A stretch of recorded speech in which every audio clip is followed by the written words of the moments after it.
Hello बेटा, नमस्कार सभी को। एक बार टीएनआई कॉलेज के यूट्यूब चैनल पर फिर से मैं आप लोगों का ज़ोरदार स्वागत करता हूं। तो प्यारे बच्चों, हमारे जो वीडियो हैं उसमें हम भक्ति काल कर रहे हैं और भक्ति काल में पिछली वीडियो में हमने कृष्ण काव्य किया था। आज कृष्ण काव्य के ही सशक्त कवि हैं, महान कवि माने जाते हैं, कृष्ण भक्त कवि माने जाते हैं जी। नाम आता है सूरदास का। सूरदास भी भक्ति शिरोमणि ऐसा माना जाता है। सूरदास को माता यशोदा का हृदय मिला हुआ था। तो सूरदास जितने महान कवि हैं उतना ही बेटे पेपर में महान क्वेश्चन के यहाँ से आता है। डेफिनेट सूरदास कवि से आपके क्वेश्चन पेपर में डेफिनेट देखने को मिलेगा बेटा एक क्वेश्चन। तो सूरदास जो कवि हैं उनके जीवन के बारे में आज हम जानते हैं कुछ महत्वपूर्ण तथ्य है। और बेटा इन्हीं तथ्यों से अगर पेपर में पूछा गया तो इनसे बाहर नहीं आएगा। वीडियो को आप लास्ट तक ज़रूर देखना। तो लीजिएगा बेटा, सबसे पहले बात करते हैं सूरदास की। सूरदास अगर आपसे कोई पूछ लेता है सूरदास किस काल के कवि हैं तो भी भक्ति काल के हो जाएंगे। किस काल के हो जाएंगे? भक्ति काल के, जैसे कि यहाँ टाइटल दिया हुआ है। और भक्ति काल में भी सूरदास किस काव्य धारा के कवि हैं बेटा? भक्ति काल में अगर काव्य धारा पूछी जाए तो शगुन है, और शगुन में भी भाई कौन से हैं? कृष्ण काव्य धारा के कवि हैं। कृष्ण काव्य को चरम उत्कर्ष पर पहुंचाने का काम सूरदास ने किया था। सूरदास जी ब्रज भाषा के पहले सशक्त कवि माने जाते बेटे। कई सारे क्वेश्चन बनते हैं सूरदास जी से। वात्सल्य रस के सम्राट हैं, श्रृंगार रस के सम्राट हैं। बारी बारी देखते बेटे। सबसे पहले अगर बात आती है सूरदास जी के जन्म की तो बेटे सूरदास का जन्म 1478 में हुआ। 1478 में हुआ, मृत्यु 1583 में हुई बेटे। सूरदास के जन्म के बारे में विद्वान दो मत हैं, अर्थात एक मत पर सभी विद्वान सहमत नहीं है। कई विद्वान इनका जो जन्म है वो दिल्ली के निकट सिही स्थान है, फरीदाबाद जिले में, हरियाणा में पड़ता है। कई विद्वान इनका जन्म स्थान सिही मानते हैं तो कुछ इनका जन्म स्थान रुनकता गऊ घाट मानते हैं। अलग अलग विद्वान अलग अलग इनके जन्म स्थान के बारे में अपने मत देते हैं। अब बात आती बेटे, लेकिन मृत्यु की अगर बात आ जाती है तो बेटे जैसे एक मुहावरा है पैर पसारना। मुहावरा क्या है? पैर पसारना। पैर पसारना मुहावरा है और इसका मतलब होता है कि भी मृत्यु हो जाना। और बेटे इसी आधार पर अगर आपसे पूछा जाए कि भी सूरदास की मृत्यु कहाँ पर हुई तो बेटे पैर पसारना से याद रखना पारसोली। अगर मृत्यु पूछी जाती है, मृत्यु पे सभी सहमत है, पारसोली में हुई थी। जन्म के बारे में किस विद्वान के क्या विचार हैं जरा एक बार देख लेते बेटे। सूरदास का जन्म 1478 को और वैशाख जो महीना है उसकी शुक्ल पश्चिमी को हुआ था। वैशाख महीने की शुक्ल पश्चिमी को हुआ था। कुछ विद्वान इनका जन्म स्थान रुनकता ग्राम आगरा मथुरा मार्ग, आगरा और मथुरा मार्ग है, रुनकता गांव है, यमुना नदी के किनारे पड़ता। कुछ लोग वहां मानते हैं, जबकि कुछ विद्वान इनका जन्म सिही दिल्ली के पास मानते हैं। सिही दिल्ली के पास मानते बेटे, ज़्यादातर विद्वान इसी को मानते हैं, सिही दिल्ली के पास। और अगर आप हरियाणा का जीके या साहित्य उठाते हैं तो सशक्त कवि हरियाणा के सूरदास सबसे ऊपर आते बेटा। ज़्यादातर विद्वान इनका जन्म सिही ही मानते हैं। गणपति चंद्र गुप्त, आचार्य नगेंद्र तथा वार्ता साहित्य इनका जन्म सिही मानते हैं। वार्ता साहित्य का मतलब है यहाँ बेटा गोकुलनाथ ने 252 वैष्णव की वार्ता लिखी थी और बेटा 84 वैष्णव की वार्ता लिखी थी गोकुलनाथ ने। ये उन वार्ताओं का जिक्र है। गणपति चंद्र गुप्त और आचार्य नगेंद्र इनका जन्म स्थान सिही मानते। और जो वार्ताएं हैं 84 वैष्णव की वार्ता, उसमें सूरदास जी मेन है बेटा। आगे बढ़ते हैं। रामचंद्र शुक्ल, हजारी प्रसाद द्विवेदी, श्याम सुंदर दास, तीन विद्वान भाई जो मेन है, आचार्य रामचंद्र शुक्ल, हजारी प्रसाद द्विवेदी जी और श्याम सुंदर दास, इनका जन्म स्थान गऊ घाट मानते बेटे। सूरदास का मूल नाम मदन मोहन था। ध्यान दीजिएगा बेटे, अच्छा क्वेश्चन है, पेपर में पूछ लिया जाता है कि सूरदास का मूल नाम क्या था। तो मूल नाम इनका बेटे मदन मोहन था। मदन भी पर्यायवाची और मोहन बेटा। मोहन किसका पर्यायवाची है? कृष्ण जी का। मदन किसका पर्यायवाची बेटे? कामदेव का। तो इनका जो बचपन का नाम था, मूल नाम था मदन मोहन था। आगे बात करते हैं, इनके पिता का नाम रामदास था। इनके पिताजी सूरदास के पिता का नाम रामदास था, जो गायक थे भी अपने समय के बहुत अच्छे गायक थे इनके पिताजी। सूरदास सारस्वत ब्राह्मण थे बेटे, सारस्वत ब्राह्मण थे सूरदास। ये ब्राह्मणों की एक अलग से वो होती है जाति, तो सारस्वत, सारस्वत ब्राह्मण सरस्वती से निकला है, जो सरस्वती का पुजारी है, सरस्वती माँ की जिनके ऊपर कृपा है, जो सारस्वत प्रदेश में जो रहता है उसको सारस्वत ब्राह्मण बोलते हैं बेटे। ज़्यादातर राजस्थान में मिलते हैं और कुछ पश्चिमी यूपी में मिलते हैं बेटे सारस्वत ब्राह्मण। बढ़ते हैं आगे। सूरदास आगरा में यमुना किनारे गऊ घाट पर रहते थे। ध्यान से पढ़ना, सूरदास आगरा में, आगरा जो जिला है उसमें यमुना किनारे गऊ घाट है, वहाँ पर रहते थे। उसके बाद ये कृष्ण भक्त बने हैं यहाँ से मेन बेटा, तथा वहीं पर ये गीत गाते थे। वहाँ पर ये गीत गाते थे सूरदास जी शुरू में गऊ घाट पर यमुना किनारे। प्रारंभ में विनय और दास के पद गाते थे। ये कई बार पेपर पूछा जाता है कि सूरदास शुरू में किसके पद गाते थे बेटे? विनय और दास्य के पद गाते थे। इनकी प्रसिद्धि सुनकर, ये इतने बड़े गायक थे, इतने अच्छे गायक थे कि इनकी प्रसिद्धि सुनकर वल्लभाचार्य जी, वल्लभाचार्य अर्थात आपको पता बेटा वल्लभ संप्रदाय, आपको पुष्टि मार्ग का भी जानकारी है थोड़ी बहुत अगर आपने पढ़ रखी बेटा हिंदी। तो प्यारे बच्चों, वल्लभाचार्य जी इनकी प्रसिद्धि सुनकर, इनके गायन का गुणगान सुन के इनसे मिलने आए, और फिर देखिएगा इनकी प्रसिद्धि सुनकर वल्लभाचार्य जी 1509 में इनसे मिलने आए। कब आए बेटे मिलने? कई बार पूछा जाता है कि वल्लभाचार्य जी सूरदास से मिलने कब आए? 1509 में आए थे बेटा गऊ घाट पे, और इन्हें अपना शिष्य बनाकर, और इन्हें अपना शिष्य बना के और वल्लभाचार्य जी इन्हें अपने साथ ले गए बेटा। कहाँ पर ले गए? पारसोली। ध्यान से बेटे, पारसोली लेकर गए। यहीं से मैंने जब ये वीडियो शुरू हुई तभी बता दे बेटे, पारसोली मतलब पैर पसारना। अंत में सूरदास जी की यहीं पर मृत्यु हुई थी। तो बेटे इनको राधा कृष्ण के गीत लिखने और गाने के लिए कहा, अपने साथ पारसोली ले आए तथा इनको बोला कि आप राधा कृष्ण के गीत लिखिए और गाइए। भगवान श्री कृष्ण और राधे जी के गीत लिखिए और गाइए आप कृष्ण। तो उसी के बाद ये कृष्ण की भक्ति करने लगे थे। अगला पॉइंट जैसे है भी बेटा कि अपने गुरु के कहने पर ही ये कृष्ण भक्त बने। सूरदास अपने गुरु वल्लभाचार्य के कहने के बाद ही ये कृष्ण भक्त बने। पहले ये विनय और दास्य के पद गाते थे। आगे बढ़ते बेटे, वल्लभाचार्य ने इन्हें पुष्टि मार्ग में स्थान दिया। जो पुष्टि मार्ग है जिसकी स्थापना की थी, उस पुष्टि मार्ग में वल्लभाचार्य ने इनको स्थान दिया। और बेटे पुष्टि मार्ग का मतलब होता है भगवान की कृपा, कि भगवान की कृपा इन भक्तों के ऊपर बनी रहे। पुष्टि का अगर आपसे पूछ लिया जाता है, ये वल्लभाचार्य के 84 शिष्यों में सबसे प्रिय थे। देखिए आप जब करते हैं अष्ट छाप के बेटे, 8 कवि हैं, 4 वल्लभाचार्य के शिष्य हैं, 4 उनके पुत्र विठलनाथ के हैं। वल्लभाचार्य के 84 शिष्य हैं, उनमें से 4 लिए गए हैं, और विठलनाथ के 252 में से 4 लिए गए हैं। तो जो वल्लभाचार्य की 84 शिष्य थे उनमें सबसे प्रिय उनके सूरदास थे बेटे। ये अष्टछाप के प्रमुख कवि थे। अष्टछाप के जो 8 कवि हैं उनमें प्रमुख थे, और अष्टछाप के कवियों में ये अगर क्रम वाइज लगाए जाते हैं तो बेटा दूसरे नंबर पर आते हैं। पहले पे कुंभनदास आते हैं, दूसरे पे सूरदास आते हैं बेटे। इनकी भक्ति साख्य भाव की थी, अर्थात ये कृष्ण को अपना सखा मानते थे। सखा मतलब भाई कह लो या दोस्त कह लो। तो इनकी जो भक्ति थी वो साख्य भाव की थी। खेलन में काको गोसैया, अगर आप पढ़ते होंगे तो कृष्ण जी को अर्थात सुदामा का जो रोल था, वो सुदामा के रोल में सूरदास जी थे। सुदामा के रोल में बेटे, तो सुदामा कृष्ण जी के अनन्य मित्र थे, घनिष्ठ मित्र थे बेटे।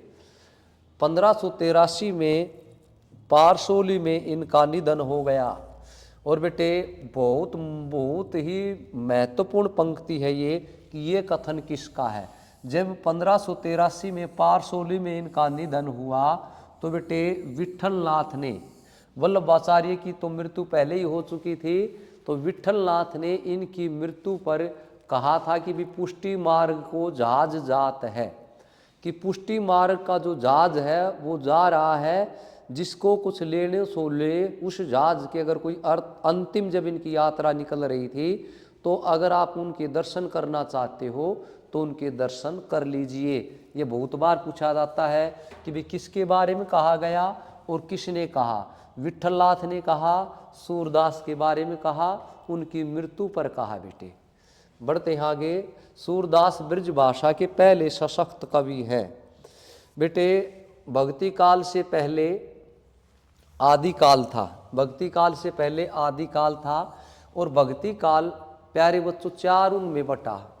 एक तो दो तो धाराएं चली, निर्गुण काव्य और सगुण काव्य। अब निर्गुण काव्य में ज्ञान मार्गी और प्रेम मार्गी।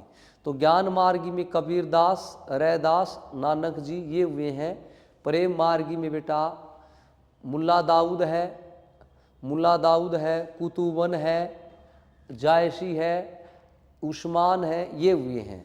तो ध्यान दीजिएगा, आदि काल में कोई भी रचना ब्रज भाषा में नहीं लिखी गई।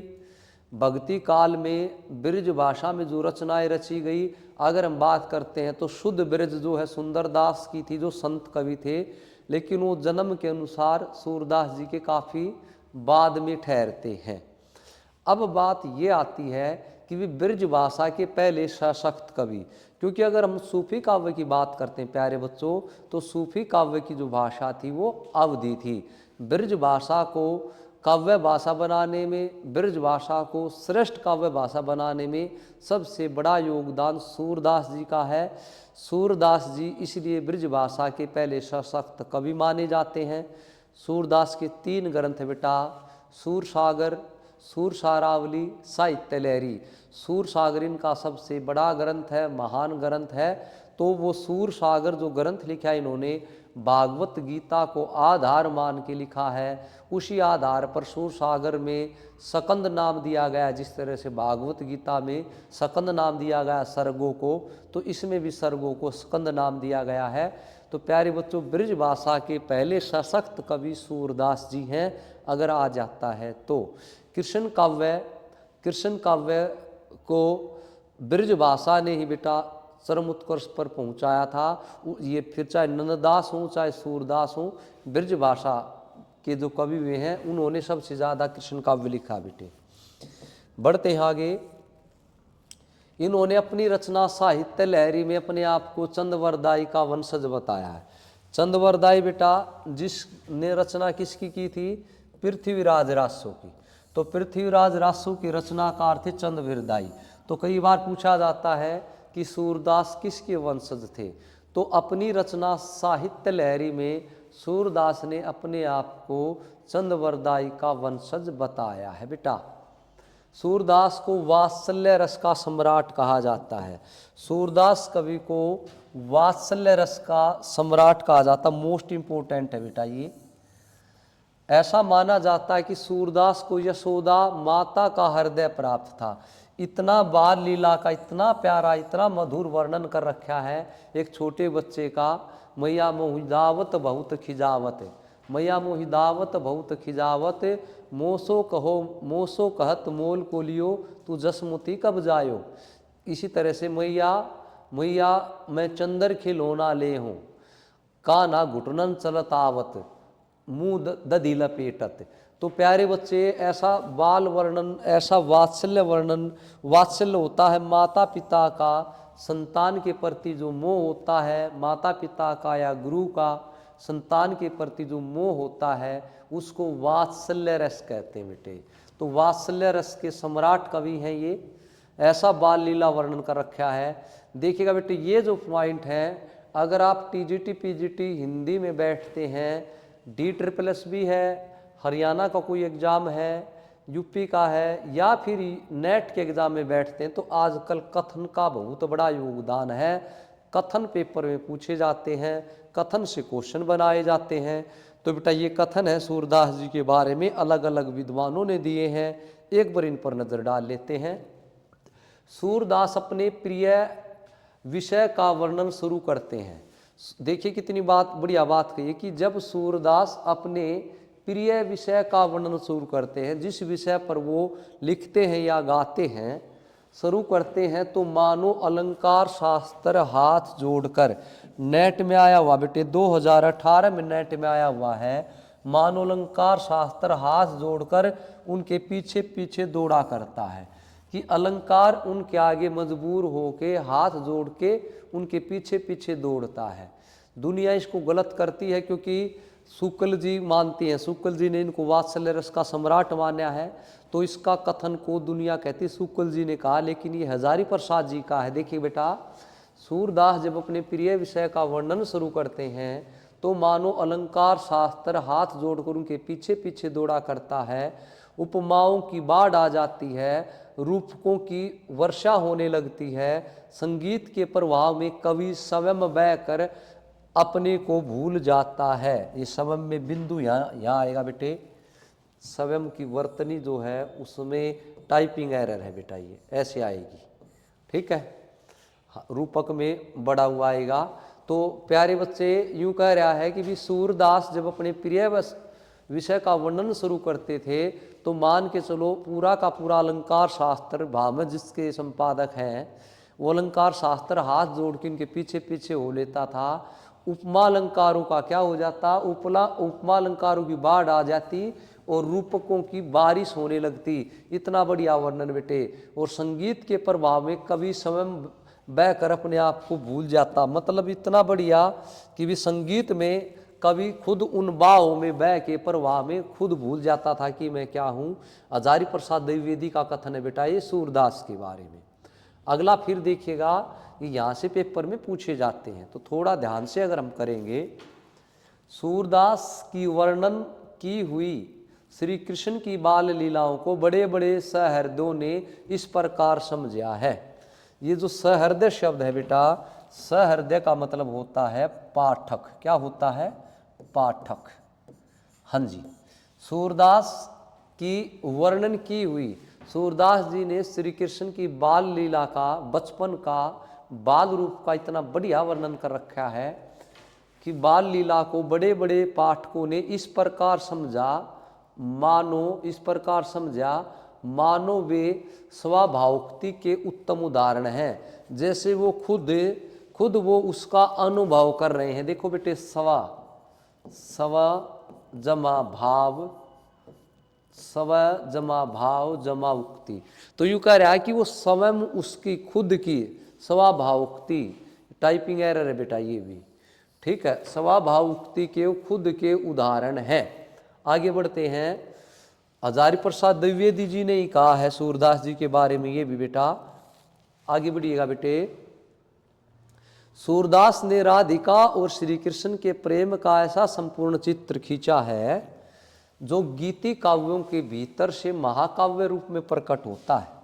कितनी बढ़िया बात कही है, हजारी प्रसाद द्विवेदी जी ने ही कही है कि सूरदास जी ने राधा और श्री कृष्ण के प्रेम का ऐसा संपूर्ण चित्र खींचा है। वैसे तो ये गीत है, गीति काव्य है, इनको गाया जाता है, लेकिन इस गीति काव्य में भी महाकाव्य दिखाई देता है, जैसे बहुत बड़े महाकाव्य की रचना की गई हो। ये भी बेटे हजारी प्रसाद द्विवेदी जी का कथन है।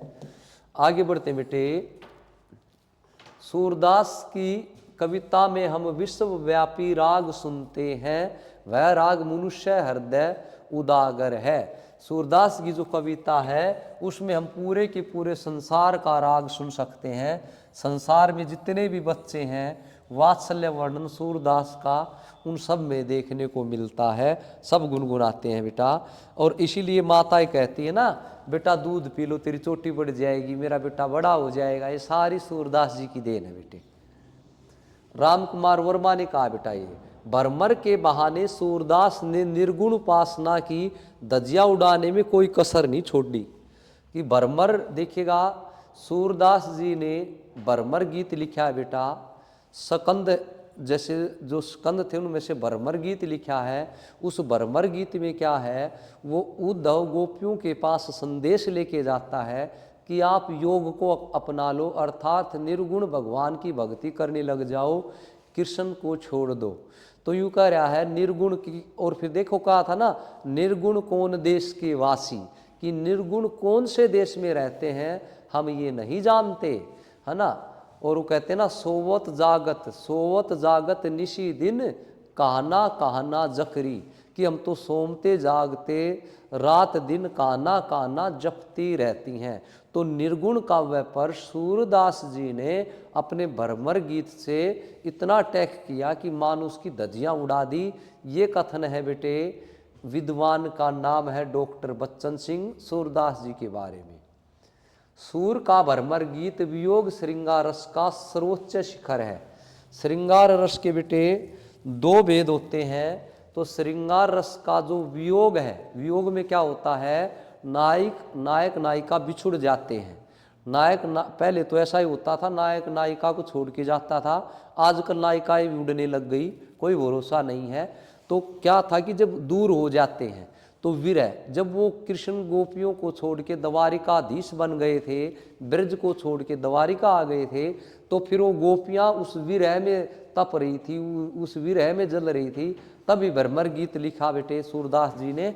तो कह रहा है कि भी ध्यान से, सूरदास का भ्रमर गीत वियोग श्रृंगार रस का। वियोग श्रृंगार क्यों हुआ, क्योंकि वो बिछुड़ चुके थे गोपिया और कृष्ण। तो वियोग श्रृंगार रस का सर्वोच्च शिखर विरह की इतनी मानसिक विविधता शायद ही कहीं मिलेगी। विरह की इतनी मानसिक और इतनी मार्मिक शब्द अगर और जुड़ जाता यहाँ पर तो और अच्छा होता। इतना बारीकी से वर्णन शायद ही कहीं मिलेगा भी। डॉक्टर बच्चन ने कहा ये भी, शुक्ल ने कितना बढ़िया कहा है, सूर ही वात्सल्य है, वात्सल्य ही सूर है। कि वात्सल्य रस है उसको सूर मान लो, और सूरदास को वात्सल्य, कुछ अंतर ही नजर नहीं आता। इतना वात्सल्य रस का इतना डेप्थ वर्णन कर दिया। आगे पढ़ के देखना, ये मजा आएगा। ये कथन ज्यादातर पूछा जाता है। तो बेटे जिस तरह कहते हैं ना, नारी है कि सारी है, कि सारी है कि नारी है, नारी की ही सारी है कि सारी की ही नारी है। इसी तरह से सूरदास जी के बारे में कहा, सूर ही वात्सल्य है, वात्सल्य ही सूर है। रामचंद्र शुक्ल की भी सूरदास वात्सल्य रस के सम्राट हैं।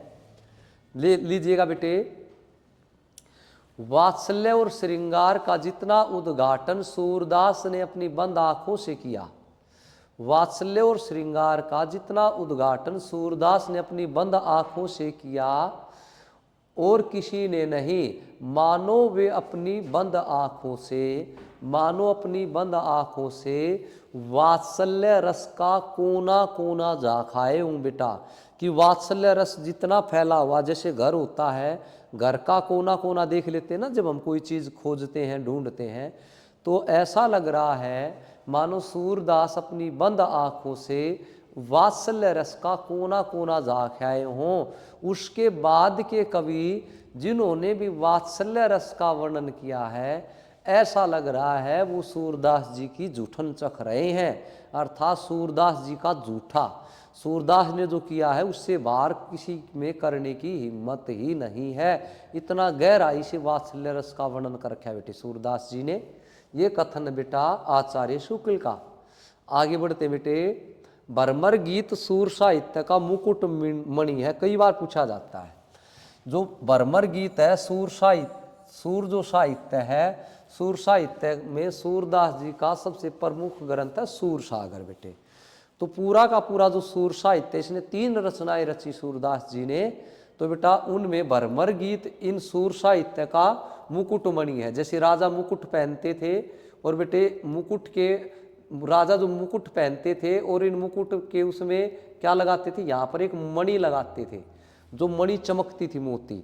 तो सूर साहित्य का भ्रमर गीत मुकुटमणि है। जिस तरह से मुकुट में मणि चमकती है, यदि वात्सल्य और श्रृंगार के पदों को निकाल भी दिया जाए, यदि वात्सल्य और श्रृंगार के पदों को निकाल भी दिया जाए, तो हिंदी साहित्य में सूरदास को अमर करने के लिए भ्रमर गीत ही काफ़ी है।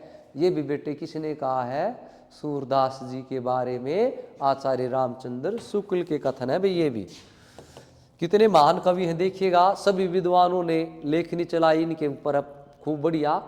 सूरदास जी की रचनाओं में संस्कृत की कोमल कांत पदावली और अनुप्रासों की वह छटा नहीं है। सूरदास की जो रचना है उसमें संस्कृत की तरह कोमल कांत पदावली और बेटे अनुप्रास की वह छटा नहीं है जो तुलसीदास की रचना में हुई है। इनकी अलग छटा है, ये भी शुक्ल का कथन है बेटे। आगे बढ़िए। सूरदास निश्चय ही वात्सल्य रस के सिद्ध कवि हैं, वात्सल्य से जुड़ी हुई। सूरदास निश्चय ही वात्सल्य रस के सिद्ध कवि हैं, वात्सल्य से जुड़ी हुई अनेक अनुभूतियाँ और संवेदनाओं में सूरदास की सृजनात्मकता और कल्पना का प्रमाण मिलता है। मैनेजर पांडे आलोचक है बेटा, ग्रंथ लिखा इन्होंने भी इतिहास के ऊपर हिंदी साहित्य का। सूरदास के संयोग चित्रों में राधा कृष्ण के शरीर, प्राण, मन और आत्मा की एकता का वर्णन है। तो बेटे ये कथन सूरदास जी के बारे में अलग अलग विद्वानों के थे। वैसे तो सूरदास के 25 ग्रंथ माने जाते, लेकिन 3 ही हैं बेटा, सूरसागर, सूरसारावली, साहित्य लहरी। अगली वीडियो में मैं अगले टॉपिक के साथ फिर हाजिर हूँगा बेटे। तब तक के लिए जय हिंद, जय भारत, मुस्कुराते रहिए।